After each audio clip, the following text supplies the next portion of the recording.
السلام علیکم۔ آج کی ویڈیو اللہ تعالیٰ سے محبت کے بارے میں ہے۔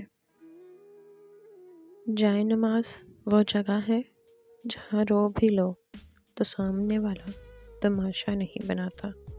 اللہ سے دعا کرو اور اللہ کے حضور ہی رویا کرو، کیونکہ تمہارے آنسوؤں کو، تمہارے دل کی تڑپ کو اللہ کے سوا کوئی نہیں سمجھ سکتا۔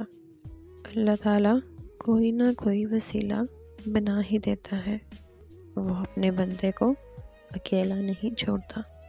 بے سکونی بڑھ جائے تو عبادت کا وقت بڑھا دو، اللہ سے بات کرو اور اپنے دکھ کا مداوع اسی سے مانگو۔ وہی رحیم و کریم ہے۔ درد کتنا بھی ہو، اللہ کے آگے رونے سے سکون میں بدل جاتا ہے۔ جو آنسو اللہ کی آغوش میں بہائے جاتے ہیں، ان آنسوؤں کا بھرم اللہ کبھی نہیں توڑتا۔ جب تم اللہ کی چاہت کے لیے سر جھکا دو گے، پھر وہ تمہاری چاہت کے لیے بھی کن کہہ دے گا۔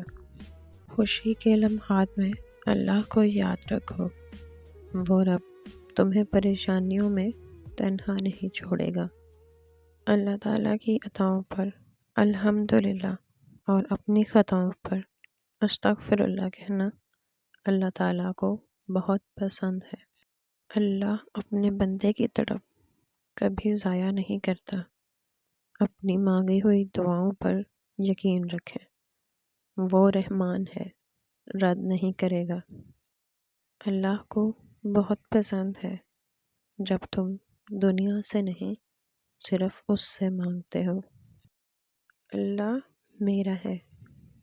اللہ تو سب کا ہے، لیکن جب اس کے آگے سجدہ ریز ہوتے ہیں تو لگتا ہے کہ اللہ صرف میرا ہے۔ وہ صرف مجھے دیکھ رہا ہے، مجھے سن رہا ہے۔ صرف میں اور میرا اللہ ہے۔